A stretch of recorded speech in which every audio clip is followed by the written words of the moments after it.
क्या कह रहा था? ध्रुव के हृदय में बहुत बड़ी कामना थी,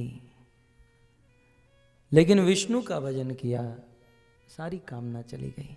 भगवान ने कहा ध्रुव मांगो, जो चाहिए वह मांगो। ध्रुव ने कहा ईमानदारी से कहूं तो प्रभु, स्थानाभिलाषी तपसी स्थितो हम ताम प्राप्तवान् देव मुनीन्द्रगुह्यम् क्वाचन विचिन्वन् अपि दिव्य रत्नम् क्वाचन विचिन्वन् अपि दिव्य रत्नम् स्वामी कृतार्थोऽस्मि वरं न याचे। ध्रुव ने कहा प्रभु मैं घर से निकला था एक शीशे के टुकड़े की खोज में,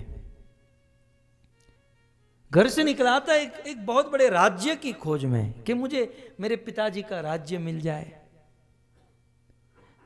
लेकिन जब मैं आपका भजन करने लगा, आपकी भक्ति करने लगा, तो वह राज्य मुझे तुच्छ लगने लगा। वह राज्य मुझे कांच का टुकड़ा, शीशे का टुकड़ा लगने लगा। और सच कहूं आपका दर्शन रूपी हीरा मुझे मिल गया है, तब कांच के टुकड़े की क्या आवश्यकता है, मुझे कुछ नहीं चाहिए। एक और ब्रह्मा जी का भजन करके हिरण्याकश्यप की आसक्ति और बढ़ी, लेकिन दूसरी ओर विष्णु का भजन करके ध्रुव की आसक्ति पूर्ण खत्म हो गई, नष्ट हो गई। यह है अंतर। और सब छोड़ दीजिए, भागवत के 6 स्कंद में अजामिल की कथा है। अजामिल जीवन भर तक पाप किया, ऐसा एक भी पाप नहीं था जो अजामिल ने नहीं किया था। अनेकों पाप अजामिल ने किए। और मरते समय अजामिल को लेने के लिए यमराज के 3 दूत आए, सपास हस्तान, वक्रतुंड ऊर्ध्वरमणम आत्मानम नेतुमागतान। 3 दूत आए। अजामिल को जब लेकर जा रहे थे तो मरते समय अजामिल, भगवान का नाम नहीं, अब संतों की कृपा से अजामिल के बेटे का नाम नारायण रख दिया गया था। और मरते मरते भी अजामिल की अपने उस छोटे पुत्र नारायण में आसक्ति थी।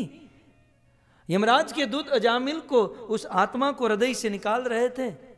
और उस समय अजामिल प्लावितेन स्वरेण, सुखदेव गोस्वामी कहते हैं कि बिल्कुल आर्तनाद में, मरता हुआ आदमी बिल्कुल रोते हुए अजामिल कहा नारायण। भगवान को नहीं, अपने बेटे को पुकारा। लेकिन फिर भी भगवान की कृपा हुई। भगवान के 4 पार्षद आए और यमराज के दूत को वहां से भगा दिए, अजामिल की रक्षा कर लिए। और फिर तो अजामिल को ज्ञान हो गया, अजामिल की सारी आसक्ति दूर हुई, भजन किया और भगवान के धाम को प्राप्त हो गया। मुझे जो आपसे कहना है, भगवान ऋषभदेव कहते हैं कि तपो दिव्यम, ये शब्द बड़ा महत्वपूर्ण है, भागवत जी का ये वचन है कि दिव्य तपस्या माने राम कृष्ण या विष्णु की तपस्या करेंगे तो हृदय शुद्ध होगा। और अन्य किसी की भी तपस्या करेंगे, सबके नाम लेना संभव नहीं है, लेकिन किसी की भी तपस्या करेंगे, संसार के साधारण मनुष्य से लेकर गंधर्व, किन्नर, चारण, विद्याधर, यक्ष, देवी देवता, आप किसी को भी ले लीजिए। और सच कहे तो ये देवी देवता भी लिमिटेशन में बंधे हुए हैं, वे भी सब कुछ नहीं दे सकते। देवताओं की भी कुछ ना कुछ लिमिट है।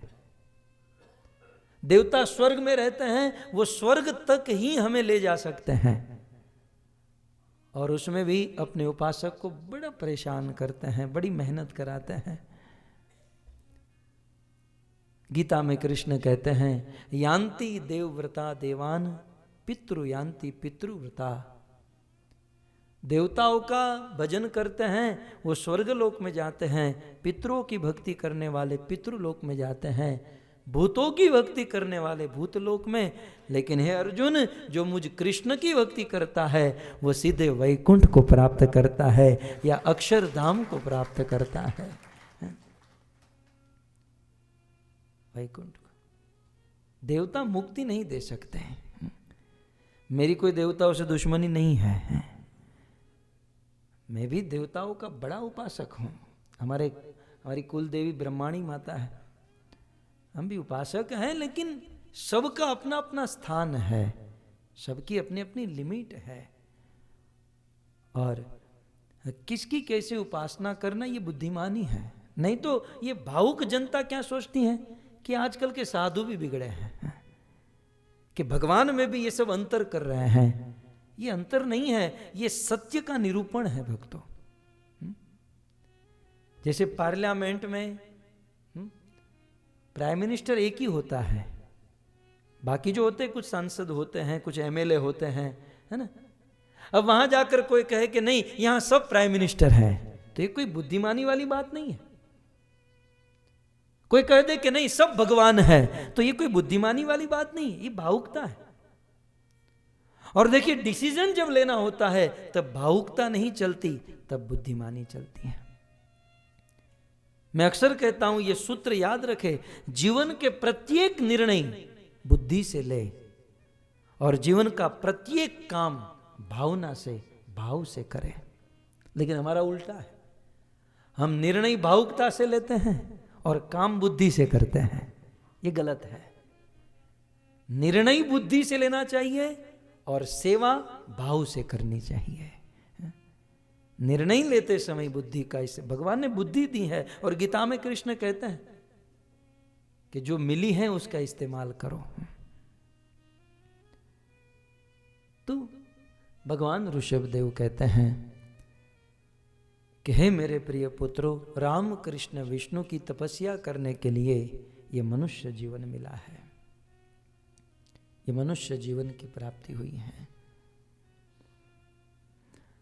और राम कृष्ण या विष्णु की तपस्या करोगे तो हृदय शुद्ध होगा। तब उनके पुत्र ने पूछा, ये हृदय शुद्ध होने से क्या होगा? आप बार बार कह रहे हैं कि हृदय शुद्ध होगा, हृदय शुद्ध होगा, इससे मिलेगा क्या? तब भगवान ऋषभदेव ने कहा कि जिस दिन हृदय शुद्ध हो गया ना, शुद्ध्येत यस्मात्, हृदय शुद्ध होने से शुद्ध्येत यस्मात् ब्रह्म सौख्यम तो अनंतम। जिस दिन हृदय शुद्ध हो गया उस दिन हम जन्म जन्मांतर से, रात दिन, जन्म से लेकर बुढ़ापे तक जिस सुख को खोज रहे हैं, दुनिया के प्रत्येक जीव, मनुष्य ही नहीं पशु पक्षी भी सुख को खोज रहे हैं। और कैसे सुख को? नित्य सुख को, चिन्मयी सुख को हम लोग खोज रहे हैं। कुछ लोग वह सुख धन में खोज रहे हैं, कुछ लोग वह सुख पत्नी में खोज रहे हैं, कुछ लोग पति में खोज रहे हैं, कुछ लोग बच्चों में खोज रहे हैं, कुछ लोग गाड़ी में, कुछ लोग बंगले में। सोचते हैं कि यहाँ से वह सुख मिल जाएगा, यहाँ से सुख मिलेगा। लेकिन वह सुख जो है भगवान विष्णु की भक्ति करने से मिलेगा, हृदय शुद्ध होने से मिलेगा। ये हमारे आत्मा की जो यात्रा है सुख को खोजने की, ये तब तक कंप्लीट नहीं होगी जब तक भगवान विष्णु की तपस्या नहीं करेंगे, जब तक भगवान विष्णु का भजन नहीं करेंगे। भगवान ऋषभदेव ने यहां तक कह दिया, एवं मनः कर्म वशम प्रयुक्ते अविद्या आत्मनि उपदीय माने प्रीति न यावत मयि वासुदेवे न मुच्यते देह योगे न तावत।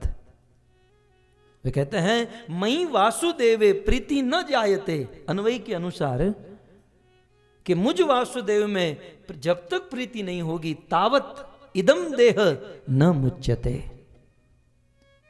जब तक मुझ वासुदेव कृष्ण में प्रीति नहीं होगी, प्रेम नहीं होगा, भक्ति नहीं होगी, तब तक इस जीवन का उद्धार नहीं हो सकता है। भगवान शंकराचार्य ने जो कहा, पुनरपि जन्मम पुनरपि मरणम पुनरपि जननी जठरे शयनम, बार बार मां के गर्भ में आते हैं, बार बार जन्म मृत्यु के जरा व्याधि के चक्र में हम लोग फंस रहे हैं। ये चक्र तब तक समाप्त नहीं होगा जब तक भज गोविंदम, गोविंद का भजन नहीं करेंगे। अंत में वैसे शंकराचार्य ने मायावाद का प्रचार किया, जो भक्ति से बिल्कुल विपरीत है। जीवन भर तक मायावाद का प्रचार करने के बाद अंत में शंकराचार्य को कहना ही पड़ा, भज गोविंदम, भज गोविंदम। मधुसूदन सरस्वती भी मायावादी थे, जीवन भर तक मायावाद का प्रचार किया, लेकिन अंत में जब ब्रज में पहुंचे और वृंदावन जाकर मधुसूदन सरस्वती को जब पूछा गया कि आपकी दृष्टि से परम तत्व कौन है, तब बोल पड़े, वंशी विभूषित करा नव नीर दाभात, जो अपने हाथों में बंसी धारण करता है, जिसके लाल लाल होठ है, मोरपंख धारण करता है, श्याम वर्ण का शरीर और जो पीतांबर पहनता है, उस कृष्ण को छोड़कर परम तत्व इस धरती पर और कोई नहीं है। अंत में मायावादियों ने भी यह कह दिया। शंकराचार्य तो शिव जी के ही अवतार थे ना, शिव जी के अंश से जिनका जन्म हुआ था। शंकरम शंकराचार्य केशवम बादरायणी, रामायण में गोस्वामी जी ने लिखा। लेकिन अंत में तो शंकराचार्य ने भी कहा कि जन्म मृत्यु के चक्र से तब तक नहीं छूटोगे जब तक गोविंद का अर्थात कृष्ण का, विष्णु का भजन नहीं करोगे। भगवान ऋषभदेव इसी बात को, वैसे प्रवचन भगवान ऋषभदेव का है, लेकिन मैं अलग अलग पुराणों से आपको कोट कर रहा हूं ताकि और अच्छी तरीके से समझ में आए, इसे प्रमाणित कर रहा हूं।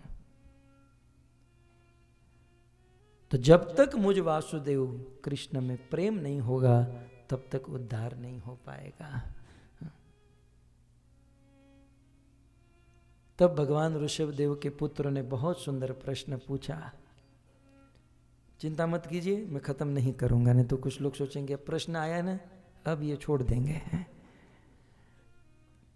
भगवान ऋषभदेव के पुत्रों ने कहा कि चलो समझ में आ गया कि मनुष्य जीवन भोग भोगने के लिए नहीं मिला, एक दूसरा समझ में आ गया कि मनुष्य जीवन दिव्य तपस्या करने के लिए मिला है, तीसरा पॉइंट भी समझ में आ गया कि मनुष्य जीवन दिव्य तपस्या माने राम कृष्ण या विष्णु की तपस्या, क्योंकि उसी से ही हृदय शुद्ध होगा। चौथा समझ में आ गया कि जब तक राम कृष्ण या विष्णु में प्रेम नहीं होगा तब तक ये संसार के बंधन, ये संसार का चक्र खत्म नहीं होगा। लेकिन पिताजी प्रश्न यह है कि ये भक्ति मिलेगी कैसे? हम जानते हैं कि ये जन्म मृत्यु का बंधन बहुत बहुत दुर्गम है, बहुत कष्टदायक है। भक्तों, हम लोग सोचते हैं ना कि ये फलाना दुख दे रहा है, फलानी दुख दे रही है। सच कहे तो ये दुख का सबसे बड़ा कारण ये हमारा शरीर है। कुलशेखर आलवार ने मुकुंद माला स्तोत्र में लिखा कि शरीर व्याधि मंदिरम सतसंधि जर्जरम, ये शरीर व्याधि का मंदिर है। हमारे देश में एक कहावत है कि एक राजा बीमार हुए, बहुत उपाय किया लेकिन ठीक नहीं हो पाया। उस राजा के मंत्री ने बहुत बड़े वैद्य को बुलाया। वैद्य ने राजा को परखा, राजा को देखा, मंत्री को कहा कि ये तुरंत ठीक हो जाएंगे, लेकिन एक काम करना होगा। बोले क्या? बोले किसी सुखी आदमी का कुर्ता इस राजा को पहना दो, वो तुरंत ठीक हो जाएगा। मंत्री ने कहा कौन बड़ी बात है। मंत्री अपने पूरे सैन्य को भेजा, चारों दिशा में जाओ और जल्दी किसी सुखी आदमी का कुर्ता लेकर आओ। पूरा सैन्य निकल पड़ा और जो भी रास्ते में मिलते गए सबको पूछने लगे कि आप सुखी हो? नहीं। सुखी हो? नहीं। लेकिन क्यों? बोले सुखी आदमी का कुर्ता ढूंढ रहे हैं। कुछ दिनों के बाद सब वापस आए, मंत्री को कहा कि कोई सुखी नहीं मिला। बोले हमारे राज्य में कोई सुखी नहीं? बोले कोई सुखी नहीं। बोले तुमने ठीक से ढूंढा नहीं होगा। मंत्री खुद अपने घोड़े पर बैठकर निकले सुखी आदमी को ढूंढने के लिए। एक आदमी नौका में बैठकर, गमछा पहना था, नौका में बैठा था और एक हाथ में गमछा लेकर घुमा घुमा कर गाना गा रहा था।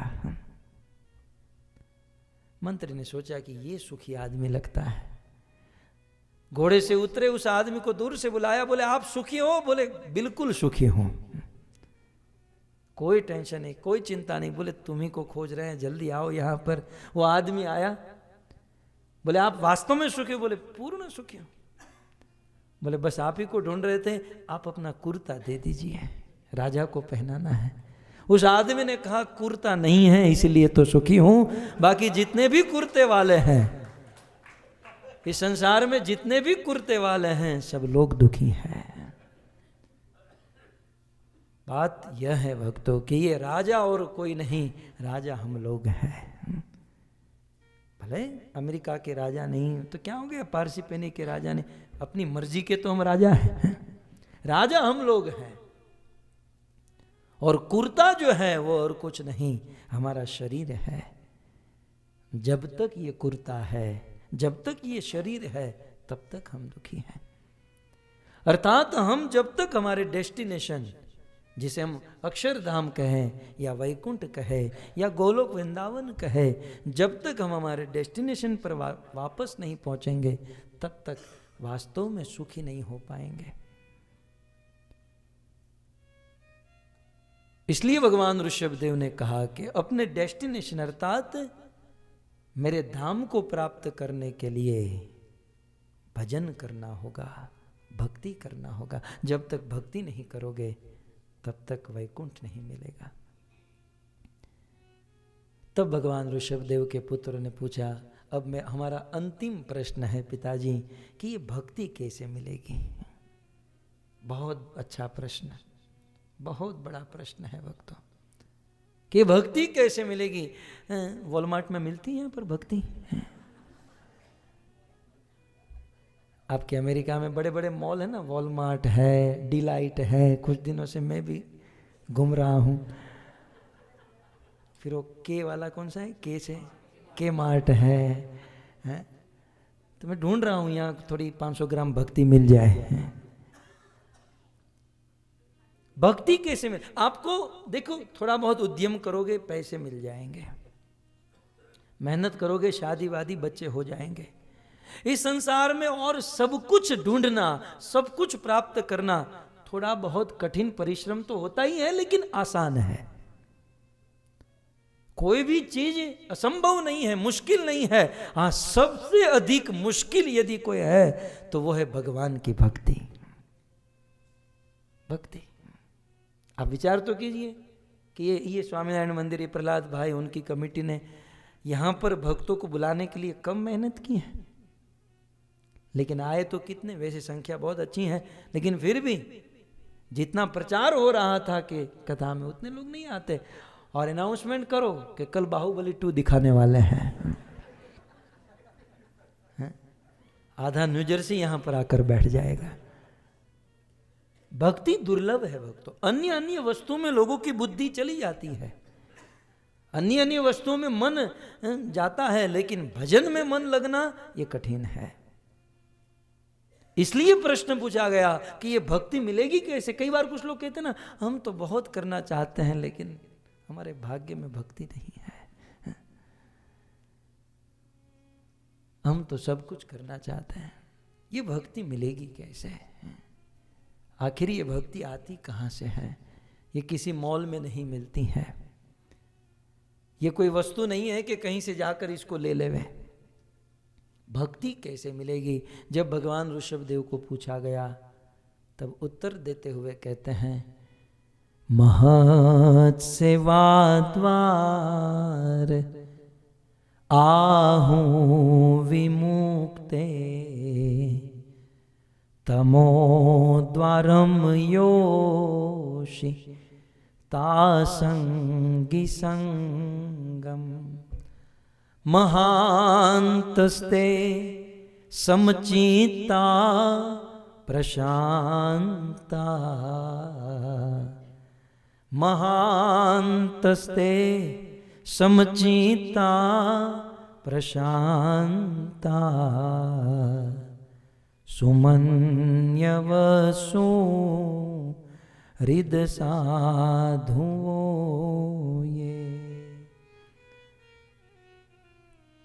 भक्ति कैसे मिलेगी? जब यह प्रश्न पूछा गया, भगवान ऋषभदेव कहते हैं महत सेवा द्वार आहु विमुक्ते। बहुत सुंदर।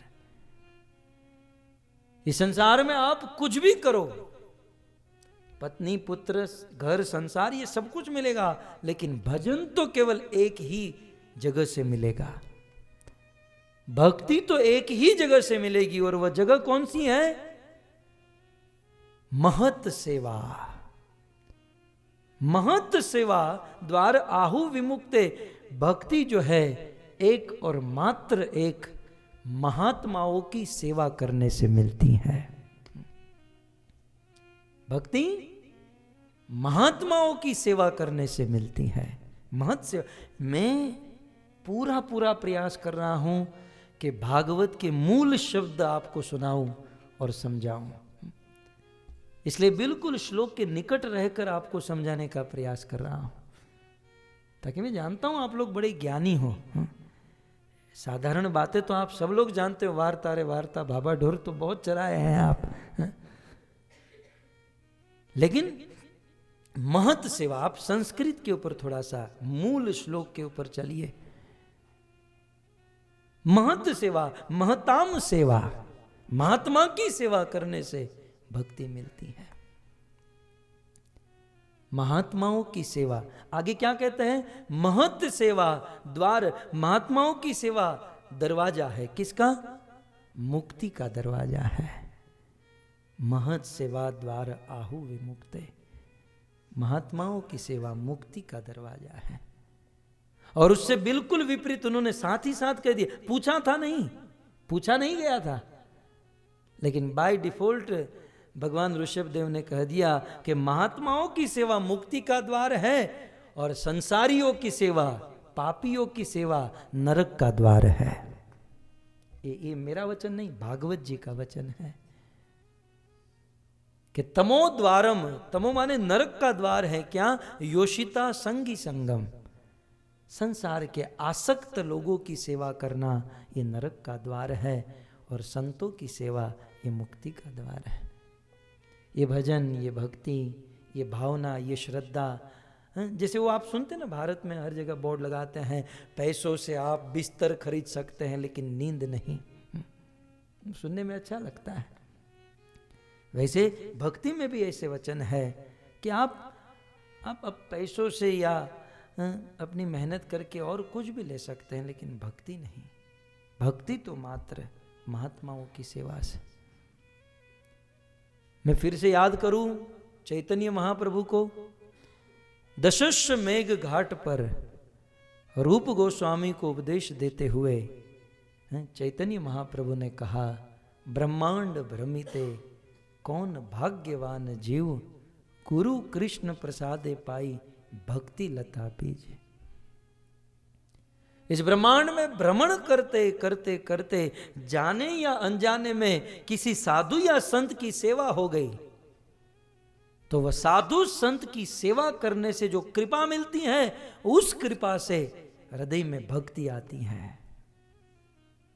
भक्ति साधु संतों की कृपा से, सेवा से आती है। इसलिए भजन करना चाहते हैं, महात्माओं की सेवा करें। आगे प्रश्न पूछा जाएगा कि ये महात्मा किसे कहते हैं, ये बताइए, क्योंकि आज साधु को पहचानना बहुत मुश्किल। पुलिस वाले को पहचानना आसान है, वो लाल पीली बत्ती होती रहती है। डॉक्टर को पहचानना आसान है, इंजीनियर को पहचानना आसान है, लेकिन आज के दिनों में साधु को पहचानना बड़ा कठिन है। कभी कभी कुछ लोग साधु के वस्त्र तो पहन लेते हैं, लेकिन साधु का आचरण नहीं होता है, और ऐसे लोगों की सेवा भी नरक का द्वार है। इसलिए ये भी बुद्धिमानी है, साधु को परखना, पहचानना। ये हम बाद में इसको सुनेंगे, लेकिन सबसे पहले साधु की महिमा समझ लीजिए। मैं मानता हूं कि कलयुग में सच्चे साधु की कमी है, क्योंकि लोगों को ठगने के लिए, लोगों को लूटने के लिए आज के कुछ पाखंडी लोग साधुओं का वस्त्र पहनकर लोगों को लूटने का काम करते हैं। इसलिए सच्चे साधु भी उसमें पिस जाते हैं। તમે અમદાવાદમાં જાઓ ને તો ઓલા રિક્ષામાં તમે બેસો તો તમને આમ ફરાવી ફરાવીને લઈ જાય, અને પછી 500 રૂપિયાનું બિલ કાઢે। પણ એનો અર્થ એ નથી કે ભારતના બધા રિક્ષાવાળા ખરાબ છે, हैं? आपको किसी का एक बुरा अनुभव हुआ, इसका अर्थ ये नहीं कि सब लोग बुरे हैं। समाज में, संसार में 2-5 साधुओं का कुछ गलत अनुभव हुआ, इसका अर्थ ये नहीं कि सब बुरे हैं। साधुओं को शास्त्र की दृष्टि से परखना होगा। ये हम सुनेंगे शास्त्र में साधुओं के बारे में क्या लक्षण बताए गए हैं, भगवान ऋषभदेव ही बताएंगे। लेकिन उसके पहले वे कहते हैं कि साधुओं की, महात्माओं की सेवा ही मुक्ति का द्वार है। इसलिए भक्तों, जीवन में समय निकाल निकाल कर साधु संतों की, महात्माओं की सेवा कीजिएगा। महात्माओं की सेवा, मैं आपको अनेकों प्रमाण दूं। भागवत में नारद जी ने युधिष्ठिर महाराज से कहा कि गृहस्थी को गृहस्थी में रहो, गृहस्थी के कर्म करो। हम लोग संसारी हैं, संसार के काम तो करने ही है, लेकिन संसारी रहकर उपासित महामुनि, भागवत 7 स्कंद 14वां अध्याय। संसार में रहो, लेकिन साथ ही साथ साधुओं की सेवा करो, साधुओं की संगति करो, उनके चरणों में बैठकर उनके मुख से कथा सुनो। महात्माओं की सेवा यदि ये करोगे तो संसार के बंधन में कभी नहीं बंधोगे। महत सेवा, महात्माओं की सेवा। भक्तों, ये भक्ति जो है ना, महाप्रभु ने कहा कि ये भक्ति जो है, ये भक्ति लता के समान है। लता जानते ना, पेड़ में और लता में अंतर है। क्या कहते हैं लता को आप? वेल। अपने वेल कहवाय। पेड़ में और लता में अंतर है। पेड़ में शुरू शुरू में सहारे की जरूरत होती है, पेड़ थोड़ा सा बड़ा हो जाए फिर सहारे की जरूरत नहीं, वो अपने आप खड़ा रह सकता है। लेकिन लता को पहले भी सहारे की जरूरत है, बाद में भी है और अंत में भी है। तीनों काल में लता को सहारे की जरूरत, वेल को सहारे की जरूरत पड़ती है। यदि सहारा नहीं रखोगे तो नीचे की ओर चली जाएगी। यदि आप चाहते हो कि वेल ऊपर बढ़े तो सहारा रखना होगा, उसमें लकड़ी रखनी होगी। लकड़ी से का सहारा लेकर ऊपर जाएगी, या किसी दीवार का सहारा लेकर वेल ऊपर जाएगी। बिना सहारे के वेल उगती नहीं है, टिकती नहीं है या बढ़ती नहीं है। भक्ति को महाप्रभु ने वेल कहा, लता कहा। बिना महात्मा की कृपा के न तो हमें भक्ति मिलती है, बिना महात्मा की कृपा के न तो हम भक्ति में टिक पाएंगे, या बिना महात्मा की कृपा के हम भक्ति में आगे बढ़ेंगे। कभी कभी क्या होता है, महात्माओं की कृपा से हम लोग भक्ति में तो आ गए, लेकिन फिर हम लोग क्या सोचते हैं कि हमको भगवान मिल गए, मंत्र मिल गया, ग्रंथ मिल गए, अब छोड़ो महात्माओं को, अब तो हम हमारे बुद्धि से, शक्ति से कर लेंगे। बिल्कुल गलत विचार है। तीनों काल में महात्मा की कृपा चाहिए, और महात्मा की कृपा कब मिलेगी? जब हम उनकी सेवा करेंगे। त्रेता युग में एक भिलनी थी, शबर कुल में उनका जन्म हुआ, इसलिए उनका नाम हुआ शबरी। शबरी जब 16 साल की हुई, उनका विवाह नक्की हुआ। उस दिन रात को अनेकों भेड़ बकरे शबरी के घर पर बांधे गए। शबरी ने अपनी मां से कहा, मां ये इतने सारे भेड़ बकरे क्यों? बोले बेटा, हमारे कुल की परंपरा है कि जब बेटी की शादी होती है तो बाराती का स्वागत मांस खिलाकर किया जाता है, तो मांस खिलाना। शबरी ने सोचा कि मुझ एक का विवाह और इतने सारे जीवों की हत्या। बोले विवाह करूंगी तो ये बकरे मरेंगे ना। शबरी रातों रात अपना घर अपना समाज छोड़कर चली गई, घोर वन में चली गई। वहां पर मातंग ऋषि का आश्रम था। उस मातंग ऋषि को पता न चले वैसे उनकी सेवा करने लगी। 1 दिन 2 दिन 3 दिन 10 दिन बीते। मातंग ऋषि ने सोचा कि रोज कौन सेवा कर रहा है। हमारे जैसे होते तो सोचे चलो मुफ्त में हो रहा है, होने दो, चलने दो, जो भी आ रहा है। लेकिन ये तो संत थे ना। हमारी से यदि हम साधक हैं और हम किसी को सेवा देते हैं तो हमारी साधना उनमें चली जाती है। मातंग ऋषि ने एक दिन जल्दी जगकर शबरी को पकड़ लिया। शबरी ने अपनी सारी कथा सुनाई। मातंग ऋषि ने अपने आश्रम में उनको स्थान दे दिया। शबरी रोज मातंग ऋषि की सेवा करती, उनके चरणों में बैठकर उनकी कथा सुनती। धीरे धीरे दिन महीने साल बीतने लगे। एक दिन मातंग ऋषि की मृत्यु होने लगी, प्राण छूटने लगे। उस समय शबरी रो रही है और कह रही है, गुरुदेव आप मुझे छोड़कर मत जाइए। आप चले जाओगे तो मैं किसकी सेवा करूंगी, मैं किससे कथा सुनूंगी। मातंग ऋषि ने कहा, शबरी तुम चिंता मत करो। शबरी जीवन भर तक तुमने महात्माओं की सेवा की है, जीवन भर तक। शबरी तुम्हें कहीं जाने की जरूरत नहीं है, तुम्हें चिंता करने की जरूरत नहीं। शबरी मुझे तो मरना पड़ रहा है और मरने के बाद भगवान के पास जाना पड़ रहा है, परंतु तुमने महात्माओं की सेवा की है, संतों की सेवा की है, तुम्हें कहीं जाने की जरूरत नहीं है। उस महात्मा संतों की सेवा के फल स्वरूप साक्षात भगवान चलकर तुम्हारे पास आएंगे और तुम्हें दर्शन प्रदान करेंगे। इतना कहकर मातंग ऋषि के प्राण छूट गए। और गुरुदेव का वचन था, शबरी रोज मातंग ऋषि के वचन को याद करके भगवान की राह देखती, वन में जाती, फल फूल तोड़कर लाती, मार्ग सजाती, मेरे प्रभु आएंगे, लेकिन नहीं आए। दूसरे दिन उतनी ही चाव से भगवान का स्वागत, भगवान के आने की तैयारी, लेकिन भगवान नहीं आए। तीसरे दिन, चौथे दिन, ऐसे करते करते शबरी के जीवन में 60 साल बीत गए। शबरी की जगह यदि हम लोग होते ना, 60 दिन भी राह न देखते।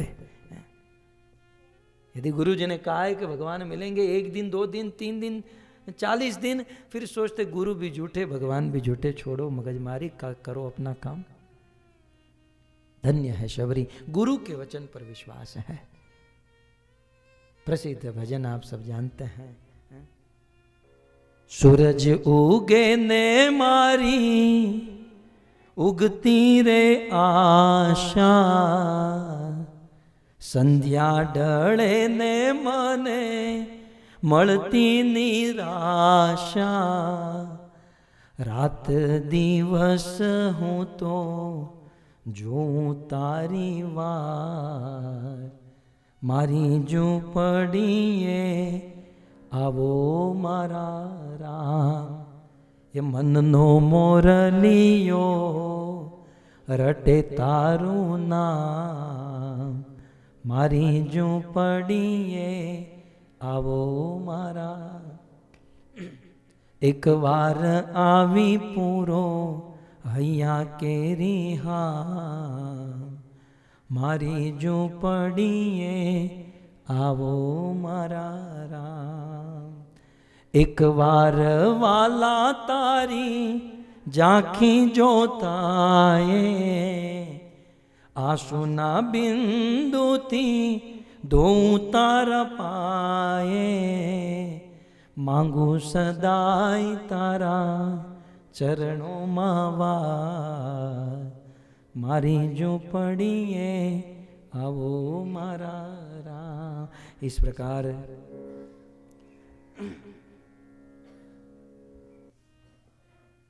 प्रकार शबरी रोज भगवान की राह देखती थी। धीरे धीरे दिन बीतने लगे।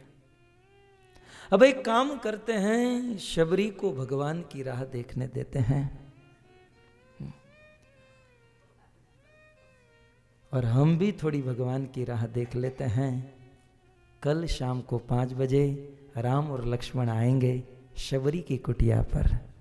ढूंढते ढूंढते पंपा सरोवर के तट पर आएंगे और किस प्रकार शबरी को दर्शन और किस प्रकार शबरी के बेर, ये कथा कल।